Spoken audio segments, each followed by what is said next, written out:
Hello guys, मैं doctor रानी। आज हम बात करेंगे एएनसी के बारे में। एएनसी क्या होता है, तो हम बात करते हैं एएनसी। एएनसी का मतलब होता है एंटीनेटल केयर। तो एंटीनेटल केयर क्या होता है? जब कोई वुमन प्रेग्नेंट होती है, प्रेगनेंसी से लेके डिलीवरी तक, मतलब बच्चे होने तक, उसके बीच में जो महिला और बच्चे की जांचें होती हैं, इन्वेस्टिगेशन होते हैं, मॉनिटरिंग होती है, चेकअप होते हैं, है ना, इसे ही क्या बोलते हैं? एंटीनेटल केयर बोलते हैं। तो हम बात करते हैं एंटीनेटल केयर के इम्पोर्टेंस की, कि इसके इम्पोर्टेंस क्या क्या है। तो सबसे पहले हम बात कर लेंगे अर्ली डिटेक्शन ऑफ कॉम्प्लिकेशन। मतलब कि प्रेगनेंसी के दौरान बहुत सारे कॉम्प्लिकेशन होते हैं, जैसे थायराइड हो गया, डायबिटिक हो गया, हाइपरटेंशन हो गया, आर्जन कैपेबिलिटी हो गई, इन्फेक्शन हो गया। तो हम क्या करते हैं, इन सारे कॉम्प्लिकेशन को ध्यान में रखते हुए साथ ही साथ ट्रीटमेंट देते हैं।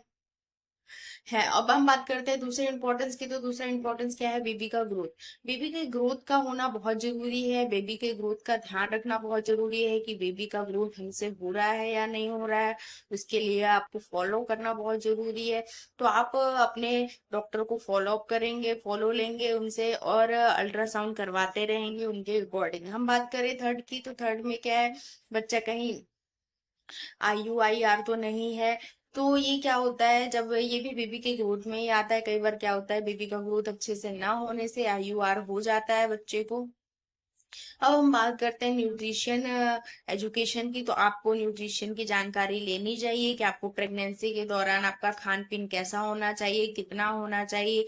ठीक है, अब हम बात करते हैं वैक्सीनेशन की। तो प्रेगनेंसी के दौरान जो भी आपके वैक्सीनेशन है वो आपको लेने चाहिए। मोस्टली टीटी के इंजेक्शन लगाए जाते हैं, तो आपको वैक्सीनेशन जरूर करवाना चाहिए। अब हम बात करते हैं डिलीवरी डिसाइड की। तो आपको पहले से ही अपनी डिलीवरी डिसाइड कर लेनी चाहिए कि आपको LSCS करवाना है या फिर नॉर्मल डिलीवरी करवाना है। कई केसेस में क्या होते हैं कि नॉर्मल डिलीवरी पॉसिबल नहीं होती है, जैसे प्लेसेंटा प्रीविया हो गया, इसमें नॉर्मल डिलीवरी नहीं कर सकते हैं डॉक्टर। जैसे हाइपरटेंशन हो गया, कई बार क्या होता है, पेन के अकॉर्डिंगली BP बढ़ जाती है, जिसकी वजह से हाई ब्लीडिंग होने के चांसेस होते हैं, जिसके कारण नॉर्मल नहीं करवा सकते पेशेंट को। तो हम सीजेरियन ही प्रेफर करते हैं।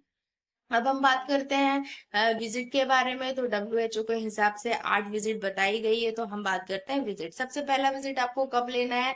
1 से लेके 3 महीने तक, मतलब 12 वीक्स के अंदर। दूसरा विजिट आपको कब लेना है?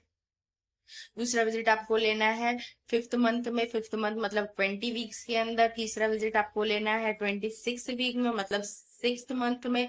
और फोर्थ विजिट आपको लेना है 30 वीक्स में, मतलब कि 7th मंथ में। आपको फिफ्थ विजिट लेना है 34 वीक्स में, मतलब अराउंड 8 मंथ में। और आपको 6 और 7 विजिट लेना है 36 और 38 के अराउंड में। और आपको सबसे लास्ट विजिट जो लेना है वो आपको लेना है 40 वीक्स के अराउंड में। Okay, thank you.